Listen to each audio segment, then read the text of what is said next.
This is the X-Zone Broadcast Network, broadcasting worldwide on broadcast affiliates and satellite program providers, including CNN Broadcast Network, Sirius Satellite Network, Star Media, Good News Radio Network, Angel Broadcast Network, Wiki Broadcast Network, and WPBN TV. For more information on the X-Zone Broadcast Network, visit us at www.xzbn.net.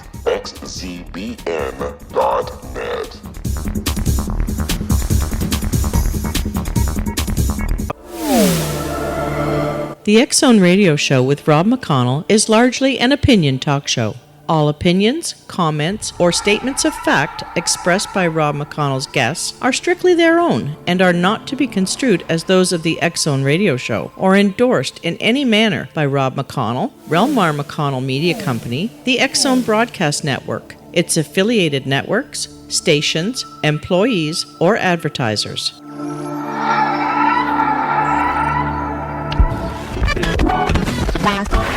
All Hit Radio.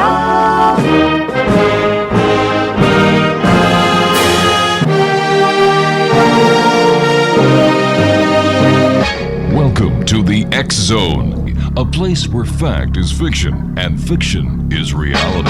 Now, here's your host, Rob McConnell.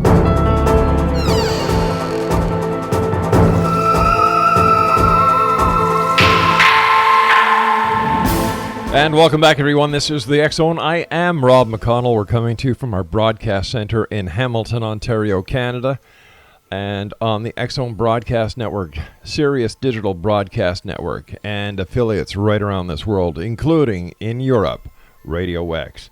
If you'd like to check us out online on all the social media sites, X-Zone Radio TV, our radio website is xzoneradiotv.com, and our network website, xzbn.net. My guest this hour is Lieutenant Colonel Denny Gillem. He is retired now. He's written a book called The Smiling Ranger, which is available on Amazon.com right now, X-Zone Nation. You know, as we look into what, who, where, and why when it comes to trying to make sense of senseless terror attacks that occur, let's first try to uncover where it stems from. You know, let's start at the beginning. Every lethal terrorist attack in the United States in the past decade and a half has been carried out by only American citizens or legal permanent residents operating either as lone wolves or in pairs who have no formal connections or training from terrorist organizations such as Al-Qaeda or ISIS. The homegrown terror threat poses a huge problem for U.S. law enforcement, as lone wolves are not communicating via email or on the phone with foreign terrorist organizations. The type of, how can we best say this, Colonel? The type of regular communication that could be intercepted by intelligence agencies? That touches it right there. Colonel, first of all, sir, welcome to the X-Zone. Thank you so much for taking time out of your very busy schedule to join us, and congratulations on your book, The Smiling Ranger. Rob, thank you. It's a pleasure to join you, and you're certainly touching a very sensitive subject today. It seems that that this is a very newsworthy and a very important subject, sir, because we have the different parts of the present administration who seem to be going into splintered areas. You know, it's very touchy to talk about these things without being too biased. And on this show, sir, I like to kind of keep in the middle of the road where I present the information as I can from both sides of the camp to let our listeners decide, you know. What, you want people to think? Yes, sir, I do. What a wild idea. I know. I've been doing the show now for 26 years, and one thing I am not known for is force-feeding my listeners. You know, one of my favorite quotes, this is off the subject, is Winston Churchill when he says, the greatest argument against democracy is a 5-minute conversation with the average voter. They don't think. And so therefore, you've already got me hooked. We need people to get their brains in gear. Yeah. Colonel, as a former member of the military, and thank you for your service, sir, looking at the situation in the world today, How do you feel, sir? Well, certainly the world is, in my opinion, as unstable as it could possibly be. There's lots of different reasons for it, but certainly one of the major contributors is radical Islam. And that is a very different thing than Islam. Yeah, totally. And there are those who say they're the same thing, and they're simply not. And I want to differentiate that, because regardless of anything, the average human being, I don't care, faith, non-faith, whatever, basically wants to be left alone. So they're not interested in bothering other people and don't want to be bothered. So therefore, Muslims are just people too. Yep. The average Muslim is like the average everybody else in the sense that they want to be left alone. That said, when you look at where terrorism comes from around the world, a very significant portion of it is radical Islamist based. And one of your points that's really valid, and matter of fact, probably one of the key things when we look at this in your introductory comments is, in the United States, they're all homegrowns. One of the areas that our country, the United States, has fallen way, way behind the rest of the world is in cyber warfare. All right, Colonel, you and I have to take a brief break. I'm sorry for interrupting you, sir. No problem at all. Exonation. Colonel Denny Gillem is our special guest. He's the author of The Smiling Ranger. It's available on Amazon.com. And to learn more about Colonel Gillem, visit his website at frontlinesoffreedom.com. And the Colonel and I will be back on the other side of this break as we continue here in the X Zone from our broadcast center in Hamilton, Ontario, Canada. Don't go away.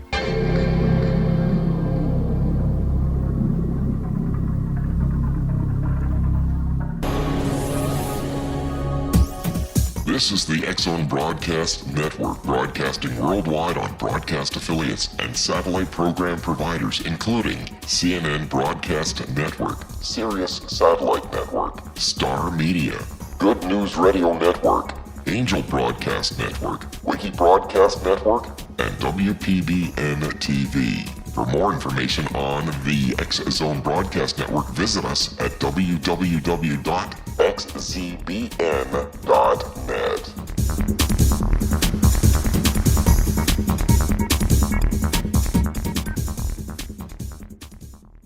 How would you like to be able to read other people's minds? Well, the next best thing is here. When you know how to read a person's name, you know how the person thinks, feels, and behaves. Each letter in our name holds a key to unlock our true essence. Our name contains both our gifts and challenges in this lifetime. Mnemology science discovers personality secrets hidden in the placement of the letters of our names, including the first and last impression people remember about us. Sharon shows us how to interpret the arrangement of letters as outlined in her book, Know the Name, Know the Person. Sharon Lynn Wyeth created mnemology science after 18 years of research and testing her theories, and has supported thousands of people around the world in understanding themselves and others better.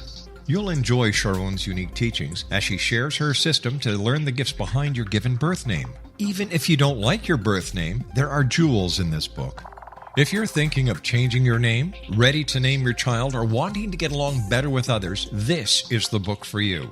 If you'd like to improve your relationships and change your life for the better, get the book today, Know the Name, Know the Person, or visit www.knowthename.com. That's www.knowthename.com.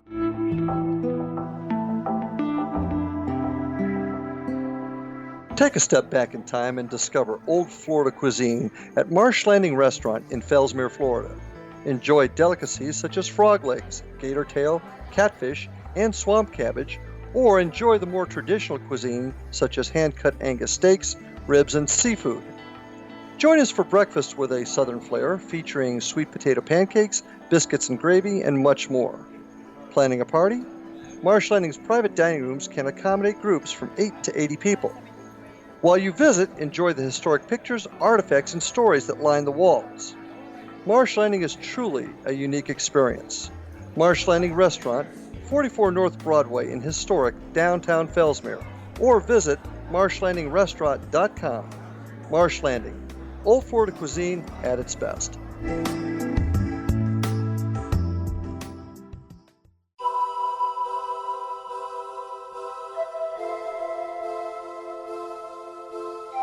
If you're a seeker, don't miss the inspiring book Shamanic Awakening, Between the Dark and the Daylight. This remarkable work chronicles shamanic counselor and indigenously trained dream decoder Sandra Cochran's 35 years of experience with diverse wisdom keepers throughout the Americas. Sandy's initiations across the British Isles, Turkey, Greece, and Egypt, combined with her knowledge of symbology, psychology, and myth, influence her dream blog and workshops. Sandy offers private readings, sacred international journeys, a meditative CD, and her book, Shamanic Awakening, to encourage you as you navigate your earth walk and create a deeper connection to yourself. Find this and more at her website, starwalkervisions.com.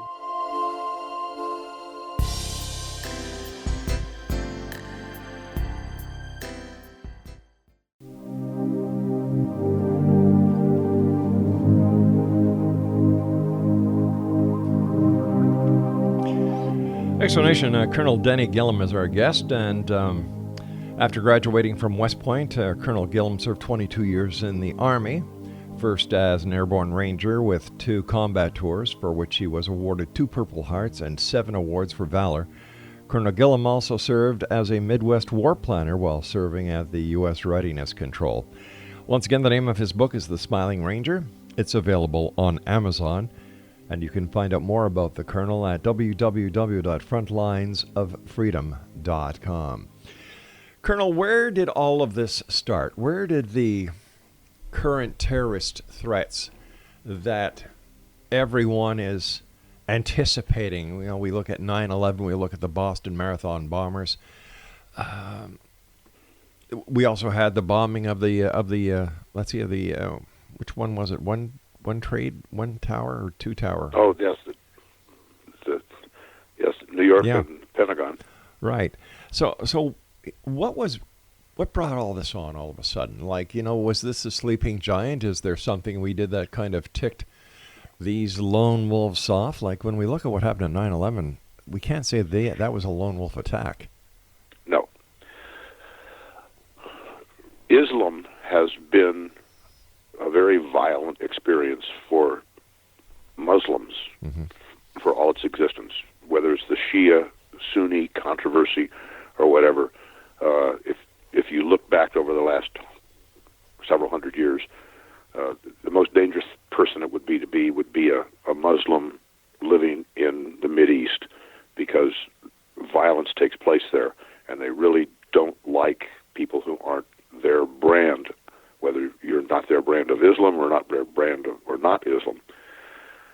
It all sort of started taking place, oh gosh, I guess it's been about 30 years, when the Muslims attacked the Jewish athletes at the Olympics.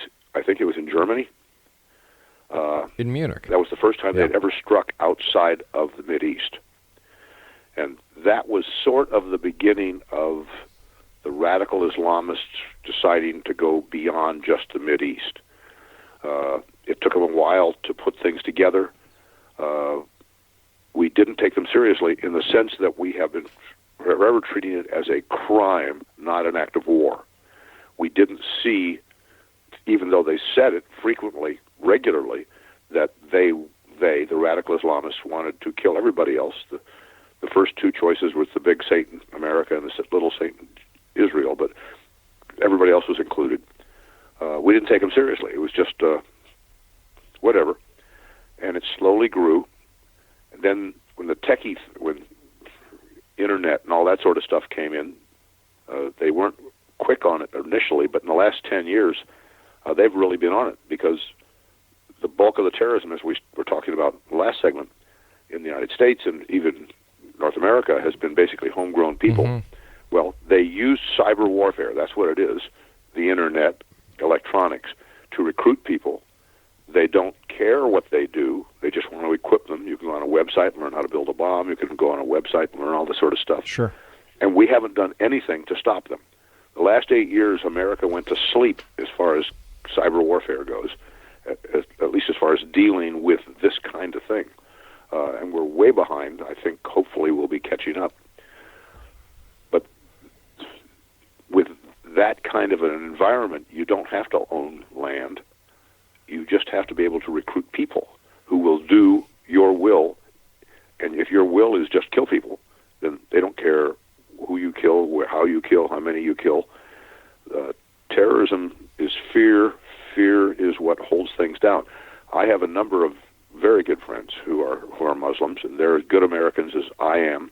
I agree. But they will sometimes say, in a guarded way, the reason they don't protest against radical Islam, or that's they're afraid to be killed.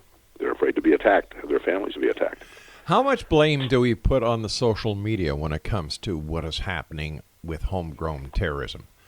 Like, let's talk about the elephant in the room. Google, Facebook, and all these other social media networks that seem to have a spell on people for some reason or another. Well, certainly that is, at the risk of being overly simplistic, the way of communicating today for most of the human beings who communicate other than face-to-face. And the question is, how much control should we have? I suspect that the answer is that our nations, our national governments, should have some kind of ability, and I'm really ungeeky, so therefore, if I sound like I don't know what I'm talking about, it's because I technically don't, of being able to trace back these messages and these websites and things and deal with them. It doesn't seem to me like that is mission impossible when you've got all of the resources of major nations that would want to do this. But for some reason they don't. I'm not suggesting total control, much like China, North Korea has over social media. I don't mean that. But certainly that's the vehicle that a whole lot of the terrorist recruiting and training is done on. So that's a major tool. And once you know what the tool the enemy is using, maybe a good idea to go after it, deal with it, confront it, defeat it. How come the powers to be are not looking at the recruiters as enemies and going after them with everything they can? That's the $24. That's the question. I have no idea. Speaking for the United States, the last time we declared war was, I think, December 10th, 1941. We declared war on Japan on December 8th, and I think 2 days later we declared war on Germany and Italy. And that's the last time the Congress has declared war. So the Korean War, the Vietnam, all these other wars were not declared wars. So therefore, we didn't put the whole resources of our country to win. It's been often said among people in the military, and not just the American military, that our military is at war, the people are at the mall, and Congress is at lunch. Our country isn't at war. In World War II, they were rationing shoes and gasoline, and people had victory gardens in their backyards so that the food that was being grown in farms could be used to feed the troops and people in oppressed areas.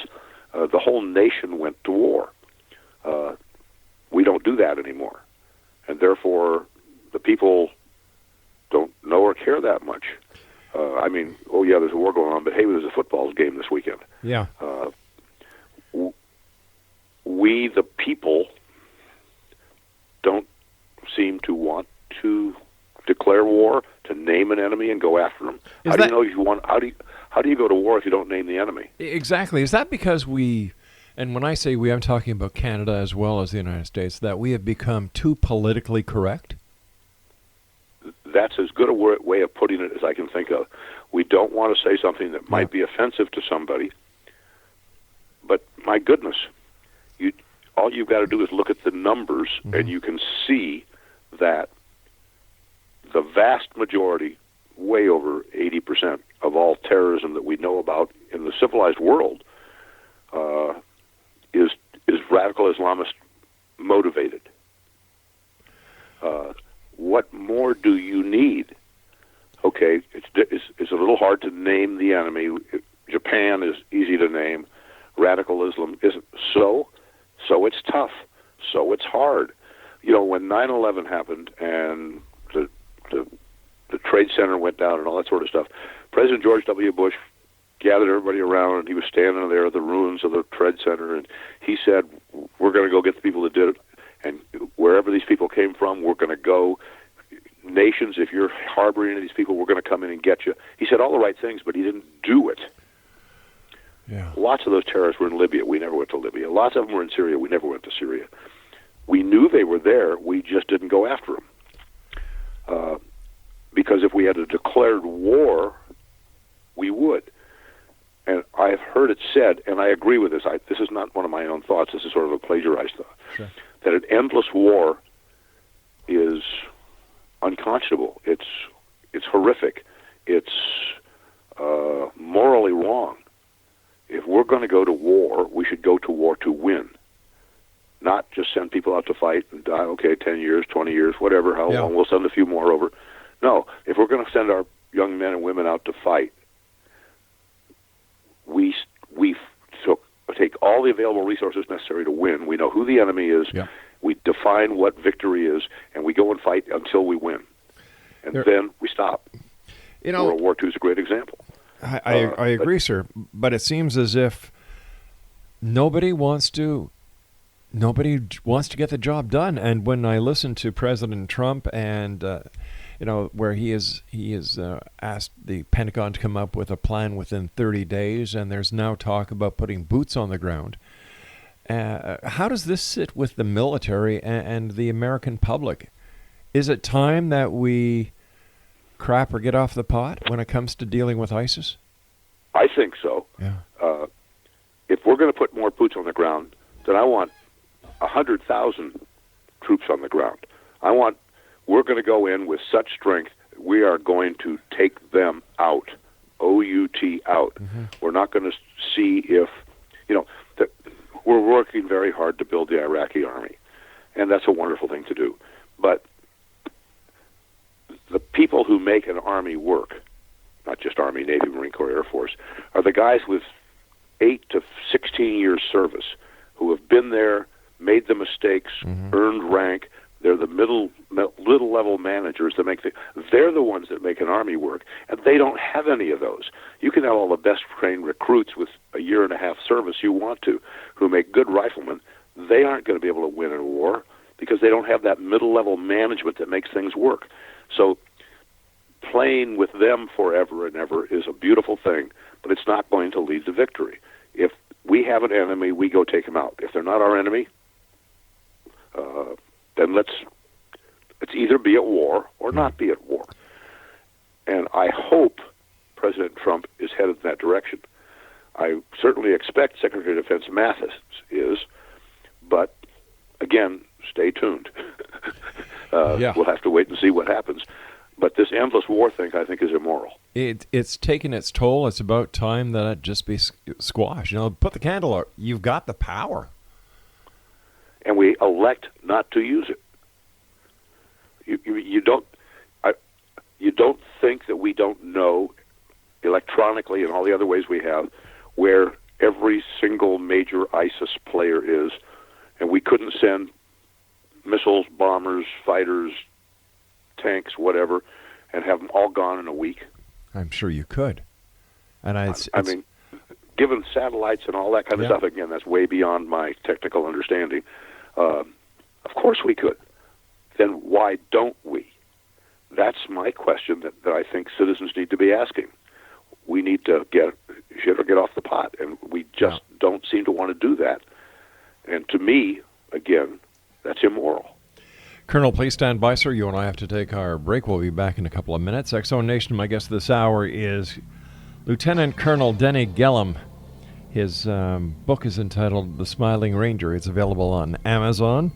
And if you'd like to find out more about the Colonel, visit his website, www.frontlinesoffreedom.com. This is the X-Zone. I am Rob McConnell, and to all the members of the armed forces, wherever you are, thank you for your service. We appreciate and God bless you all. We'll be back. Don't go away.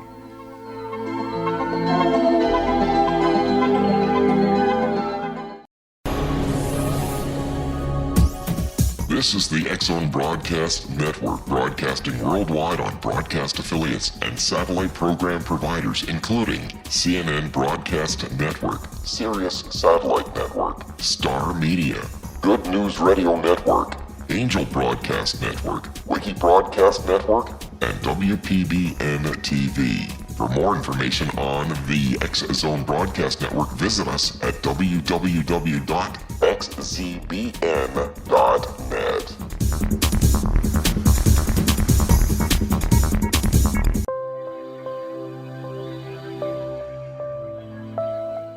There's a legend shared by many indigenous cultures of a time when the nations were cast to the four corners of the world.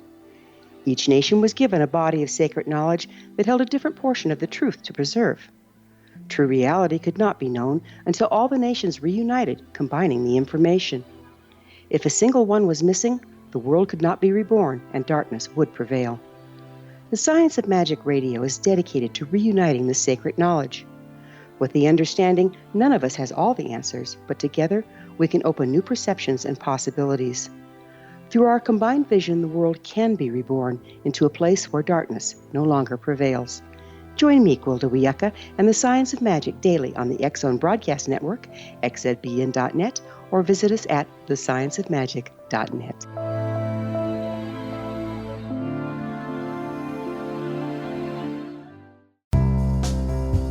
Gibbs A. Williams, Ph.D., is a practicing psychoanalyst, supervisor, researcher, and author in New York City. Much of his life has been dedicated to understanding nature and the uses of meaningful coincidences or synchronicities. His radical and original non-Jungian, non-mystical, non-magical theory of synchronicities illuminates much of the fog surrounding this challenging and perplexing topic. His ideas and manners are fresh, presented in a style that is both entertaining and highly informative.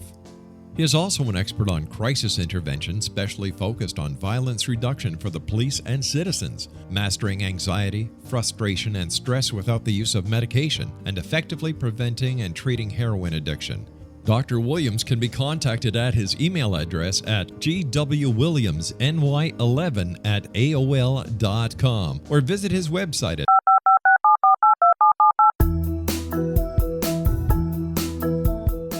Did you know that when you're on the road with limited data or Wi-Fi, you can still listen to the X-Zone Radio Show with Rob McConnell, The Science of Magic with Gwilda Wiyaka, X-1, Dimension X, Space Patrol, and every minute of the X-Zone Broadcast Network by calling 213-401-0080, courtesy of Audio Now. No smartphone, app, or internet needed. It saves your data plan and it's free if you have unlimited minutes. Call 213-401-0080 to listen on any phone, anytime, anywhere. Remember 213-401-0080 for the best of the paranormal, parapsychology, and sci-fi radio programming anywhere, 24/7, 365.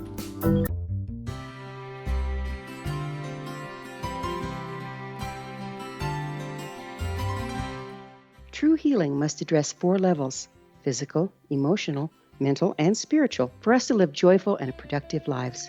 We tend to treat 3 of the 4, leaving the spiritual languishing.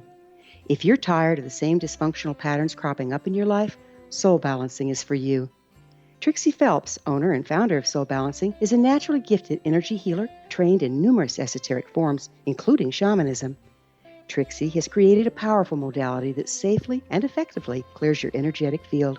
A soul balancing session can remove interference, heal trauma, and restore your hope. Contact Trixie for a life-changing long-distance session today, www.soulbalancing.world.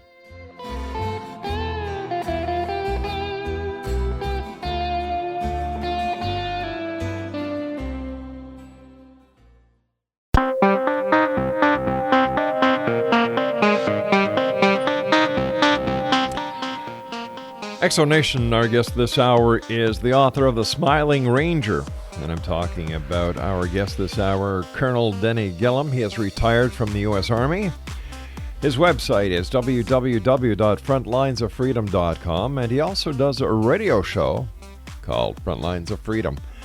Visit his website for all the details. And a lot of people these days, Colonel, are saying that, they're tired of Big Brother watching them. Big Brother has too much information. Big Brother knows too much. Big Brother is tracking them.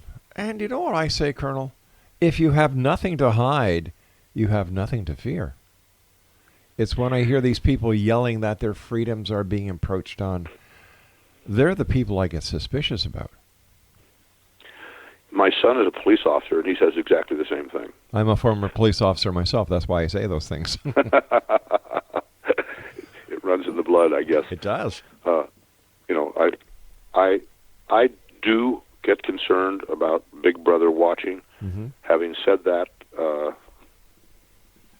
that's concerned is one thing. Irate and upset about it is quite another thing. Yeah, it's just when my wife and I go to the United States and we drive down to Miami, we take a cruise, we come back up. You come up to the border, and the border agent will ask you questions. Just be honest with them. It's How hard is it this? is that simple. It's just like when a police officer pulls you over. Don't come up with excuses. Don't try and bullcrap your way out. It's not going to work. Just be honest. And when I see what is going on with these riots that we've seen on television, these grassroots organizations that are sprouting up, and they're protesting this, they're protesting that, and when the president signed his executive order about the travel ban 3 weeks ago, you had people protesting in front of the airports, you had people protesting on the streets. What am I missing, sir? Is it because I'm a Canadian that I don't understand that, wait a minute, the president is trying to protect the country? What is wrong with that? Or am I just looking at it way too simplistically? Well, to me, what we're experiencing is unleashed hatred. I have found a number of people, and by the way, I teach at the local community college, Mm-hmm. So I'm in that environment. I teach part-time. There are people who just hate. They don't dislike. They don't disagree. They just hate. And they've got to go out there, and I have nothing wrong with protesting. You want to get out and protest? Sure. I spent my life defending your right to do that. Exactly. Peacefully. Mm-hmm. But when the name-calling and the bitterness and the burning and the violence, and when you... the most recent picture that I saw of a big protest area was they were protesting about the environment, and you looked at the ground they left behind it. They left it covered 8 feet deep in trash. And I can't imagine being filled with that much hatred. I don't hate anybody that I'm aware of right now. I have been accused of hating people. Well, you're a Christian, so you must hate gays. No, I really don't. And you must, and you're white, so you must hate blacks. No, I really don't. And what is wrong with being a Christian? I'm a proud Christian. It seems as if these religions have turned into social clubs, and not everybody thinks that way. But when you have the different little pockets that are being, well, it's the name calling. Yeah, that's the thing. You and I might disagree on some things, and we might even know what they are. Yeah. But we don't have to dwell on them. Exactly. And I don't have to hate you because we're different. We can just, matter of fact, we can say the fact that we see things differently is one of the healthy things about our relationship and our nation, is that we do have different perspectives and different things. Yeah. But when, if I don't like you, I don't attack your position. If we're running against, I think you shouldn't stand for Proposition A and you do, and that's bad. Okay. But when I call you names, when I attack your humanity, that's a whole... Then, if we're both in Congress together, how do we sit down and actually negotiate? Once I've insulted you and attacked your humanity, and maybe attacked your family, how does that work? It's this hatred that's flowing, and I don't understand it. But where is this hatred? I've never experienced it. I'm not a hater. Yeah. Where is this hatred being brewed? What is causing all this hatred? That's a good question, and the only answer I can come up with is that it's been there, but hasn't been unleashed before. That's the only guess that I can come up with, and it manifests in violence and all kinds of things. That who stands for that? To me, it's one of the most unhuman, nasty, certainly un-American, uncivilized things people can do. Go get violent, tear things up, leave trash all over the place, destroy cars and block freeways and stuff like that. I'm afraid that if somebody tried to block me on a freeway by standing in front of me, they would get run over, probably at about 2 miles an hour, so they'd have a chance to get out of the way if they wanted to. But that just is unacceptable behavior to me. That's not what freedom's about. Let me ask you this: you have a radio show. I do radio. I know a lot of people in the media, and I have to ask you this as a fellow member of the media: what the hell is going on wrong with the media these days? Like, I have never seen so much hate and anti-political reporting as I do these days on what is supposed to be mainstream media. I have had bad experiences with mainstream media since 1965, when I was a second lieutenant in Vietnam and saw mainstream media doing bizarre, stupid things just so they could maybe win a Pulitzer Prize or something like that. So I have had problems with the mainstream media basically all of my adult life. Wow. But there seems to be no interest in objectivity. There seems to be no interest in,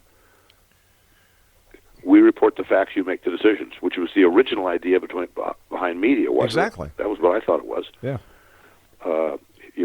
And if you use newspapers, here's the editorial page. Here's where I'm the owner. I pour out all my opinions and let everybody pour the rest of the page should be facts. Mm-hmm.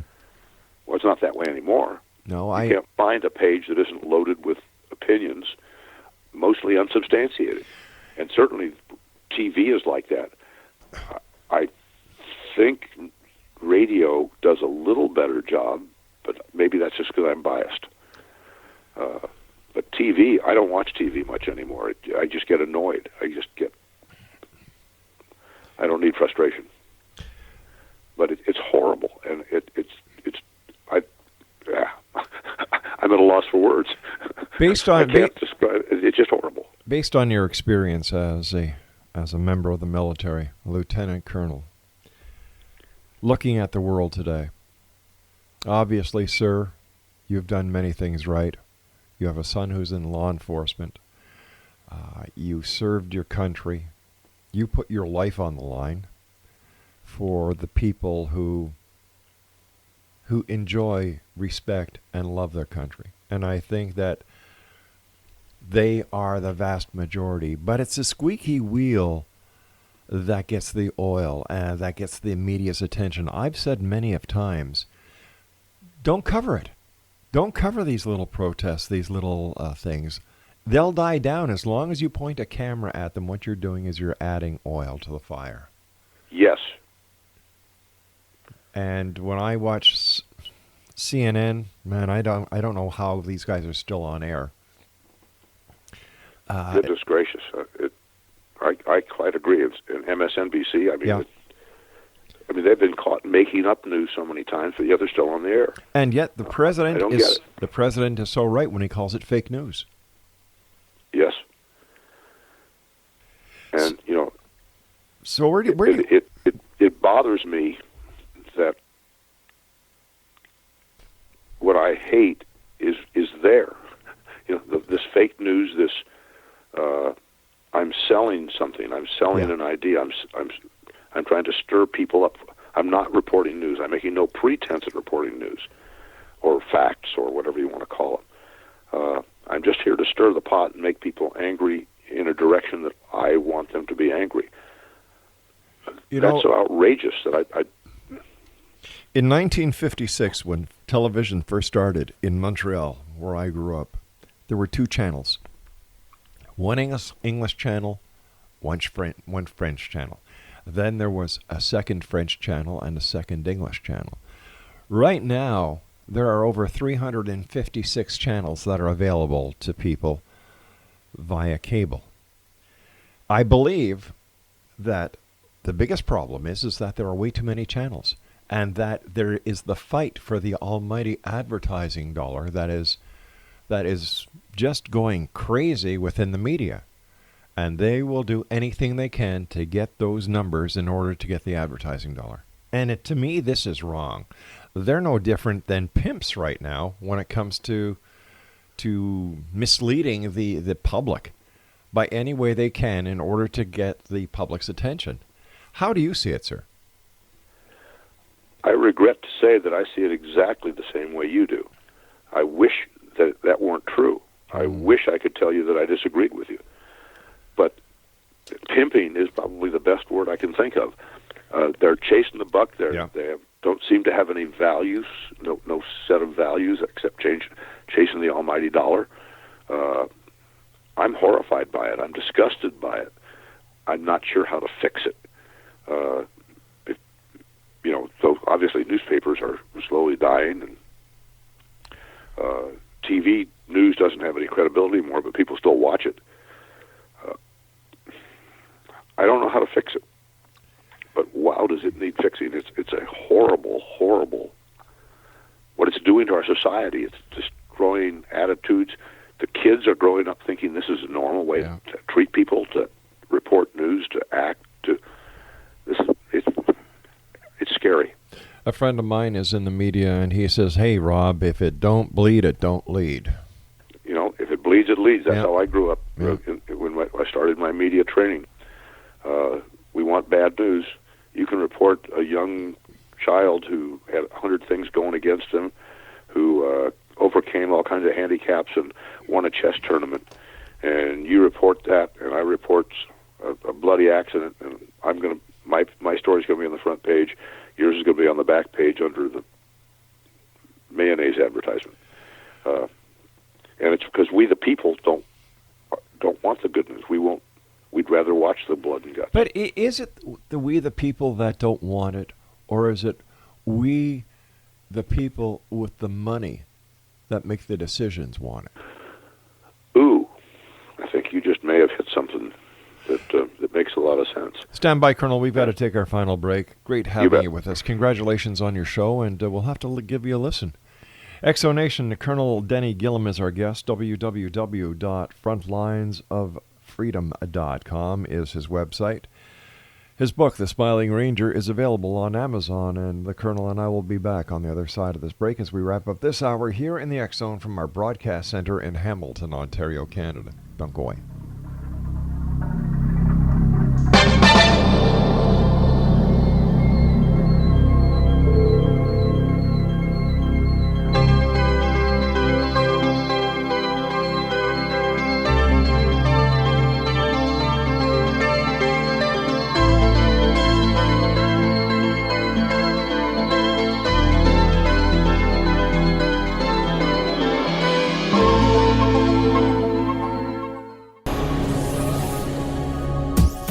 This is the X-Zone Broadcast Network, broadcasting worldwide on broadcast affiliates and satellite program providers, including CNN Broadcast Network, Sirius Satellite Network, Star Media, Good News Radio Network, Angel Broadcast Network, Wiki Broadcast Network, and WPBN TV. For more information on the X-Zone Broadcast Network, visit us at www.xzbn.net.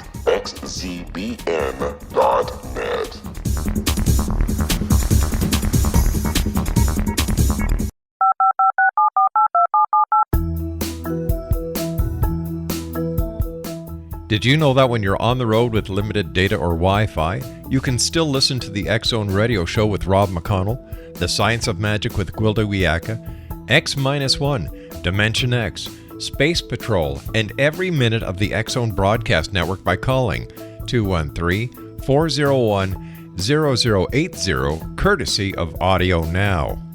No smartphone, app, or internet needed. It saves your data plan, and it's free if you have unlimited minutes.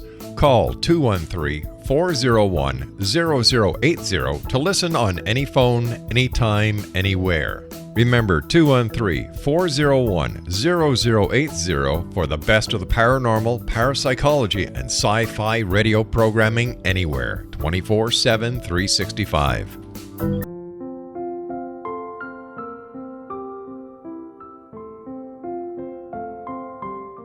I am Dr. Carl O'Helvey, founder, president of a new cancer foundation focusing on evidence-based physical, mental, and spiritual interventions, including natural cancer cures, prayer, meditation, affirmations, nutrition, and other related holistic cancer prevention and cure modalities.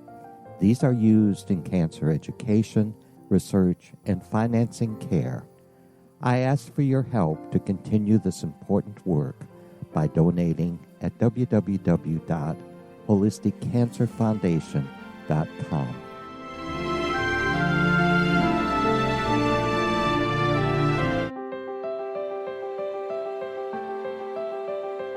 Wouldn't you love to know the secret to everything? I'm Dr. Kimberly McGeorge, and on The Secret to Everything, we will merge the practical with open investigation into all realms of the mysterious.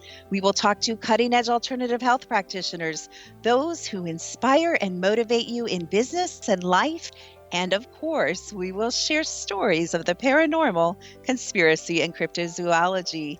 You will transform because of the frequency I carry, the frequencies my guests carry.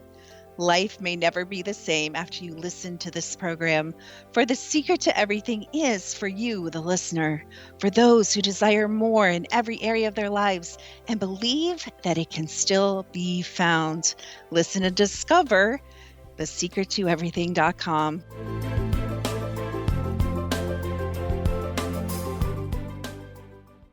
Little children aren't the only ones afraid of the dark. Millions of soldiers return from war zones with PTSD, anger, frustration, fear, and loneliness, much of which surfaces during the darkness of the night. You have the chance to change the lives of these American heroes. Songs and Stories for Soldiers.us provides free MP3 players for these men and women.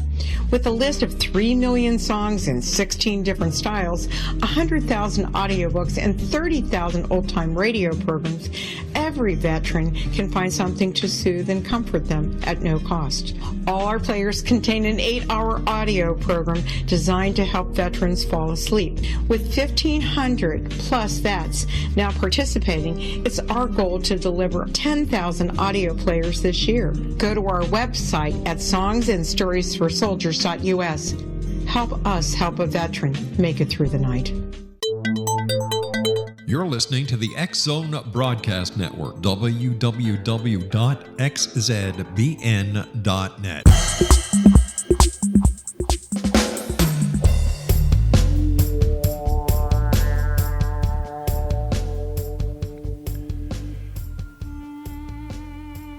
Welcome back, everyone. Colonel Denny Gillem is our guest. His website is frontlinesoffreedom.com, and he's the author of The Smiling Ranger. It's available on Amazon.com. And Colonel, tell us about your book, The Smiling Ranger. Well, basically, it's a series of very short stories that are mostly funny about my time in uniform. There are a few non-funny ones, but most of them are just funny things that happened to me, dumb things that I did, things that I experienced. Just a chronological series of, like I said, mostly funny stories of. I've never been one to take myself too seriously, unless somebody's shooting at me, and so that's really what the story is. It's a lighter look at. It's not your typical military book where it's blood and guts and gore and heroism and that sort of thing. It's basically very lighthearted. We've been talking about terrorism this hour. We've talked about politics. We've talked about the military. We've talked about grassroots organizations protesting and so on. We even talked about 9/11. Do you think that there's going to be another major terrorist attack on the U.S. soil? And if so, do you think that this will be what the people will need to give their full support to the president as well as to the members of the armed forces? Well, one, I don't think there's going to be one, but I think that would be, if that did happen, it would have a positive result of getting people awake and realizing that we need to do something. I am hoping that, despite the efforts of the media in the United States, that Mr. Trump will be able to lead us into seeing the threat and that we have to deal with it. That one of the challenges, of course, is in the United States is in the last 8 years we have more than doubled the debt of the United States, and that debt is a huge. It's the major thing that our military needs to overcome, because you need money to buy things, and when you've got all this debt and all this debt that needs to be serviced, it's going to be very, very difficult to rebuild a military and to get the things done that need to be done when we have this huge debt that we've again doubled in the last 8 years. So that's going to be a problem. And typically what we've got to do is we, the people, have got to decide that we're willing to suck it up, shrink the size of the federal government, which means it stops doing things for us that we want it to do, so that we can get the debt under control and also rebuild the military and that aspect of protection.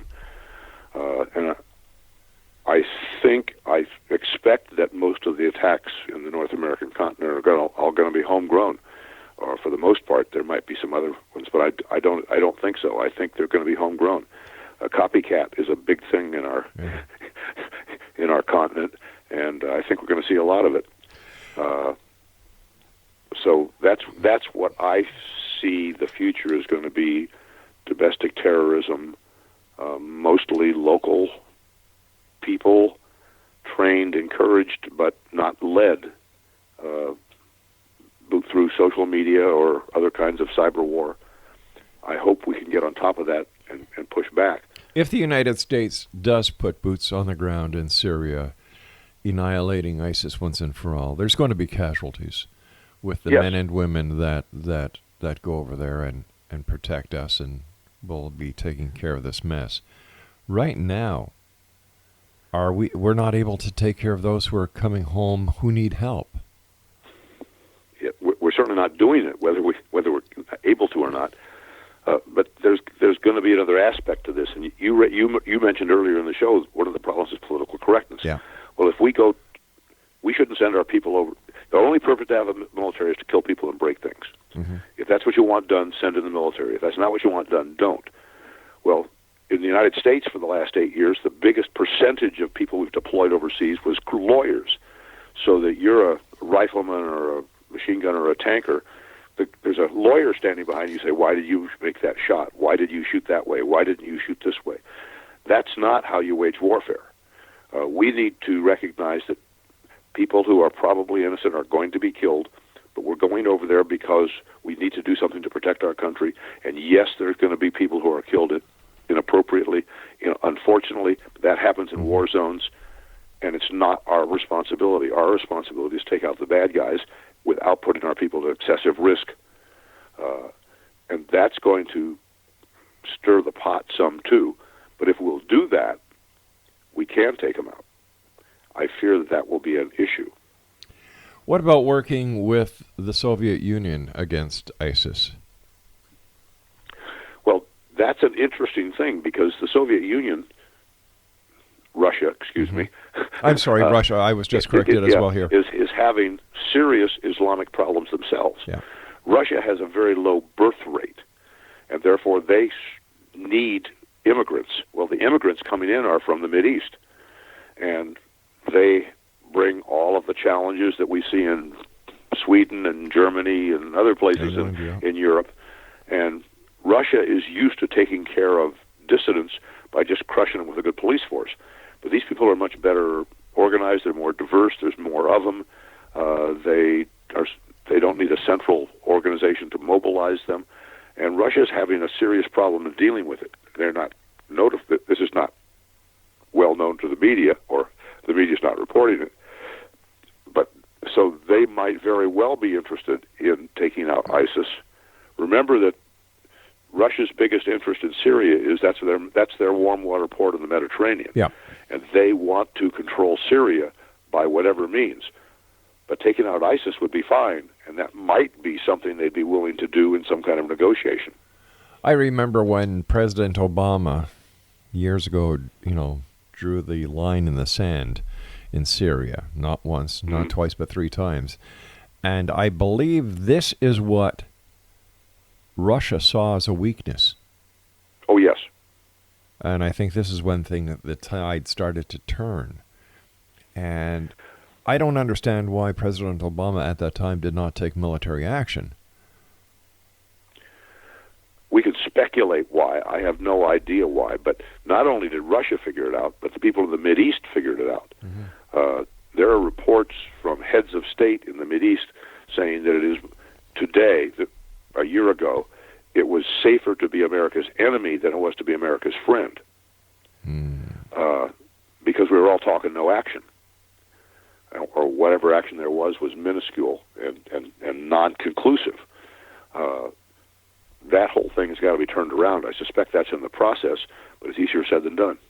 But, how come the United States went full force with the weapons of mass destruction, and which apparently there weren't any, but still, they went full military force, and yet with what is happening with Syria, ISIS, they're just standing back. Different leaders. It's a leadership thing. And certainly neither of America's last 2 presidents have been great leaders. Mm-hmm. But clearly the value, you can determine a person's values by how they act, particularly if they're a leader. Right. Certainly President Obama's values did not have anything to do with restricting Islam. And clearly President Bush's values did have to do with defending America. Whether his plans were any good or not is a different issue. And by the way, there were some weapons of mass destruction in Iraq. Of course, it wasn't reported. How come? Why wasn't it reported? That would have been a winning situation for the administration. Well, there's 2 answers to that. About 2 weeks before the U.S. invaded, when we were making invasion noises, several, I don't even remember how many now, convoys crossed from Iraq into Syria and stopped at Syria's weapons of mass destruction storage site. That's probably where most of them went. The ones that were found were pieces of weapons of mass destruction. They didn't find whole, chemical bombs and stuff like that. But they did find evidence of weapons of mass destruction. Oh, well, think of it this way. During the Saddam Hussein fought Iran in the 70s, they used poison gas against Iran. In the 80s, they used poison gas against Kurds in Iraq. Now, those are weapons of mass destruction. Yes. Why would you think they suddenly stopped making them? They had manufacturing facilities, they had storage facilities, they had transportation facilities. But why was Colin Powell made out to be the person behind the weapons of mass destruction that were never found, if in fact they were there? I don't have a clue. That's just one of those. I was a Mideast War Planner for quite a while, so that. While it's been a couple of decades ago, that's still the turf. I know the turf. I know the people. I know the stuff, and that does not make any sense to me why that was done. Maybe they just didn't want to deal with the media, or maybe I don't know. It doesn't make any sense to me. It just Colonel, doesn't. I hate to do this, but we've run out of time for tonight. Sir, you have an open welcome here. Anytime you'd like to come on, just let me know. We'll be happy to get you on. This has been a great pleasure talking to you, sir. Congratulations on your book. Congratulations on your radio show. And once again, thank you for your service. Colonel, take care, sir. Thank you. It's an honor to be with you anytime at all, my friend. Take care of yourself, Colonel. Blessings to you and your family, and my very best to your son, a fellow police officer. Okay. The thin blue You've got that right, sir. Take care of yourself, Colonel. Exo Nation God bless you. Colonel Bye. Denny Gillem has been my guest. www.frontlinesoffreedom.com. And I'll be back on the other side of this break as we continue here in the X Zone from our broadcast center in Hamilton, Ontario, Canada. Don't go away.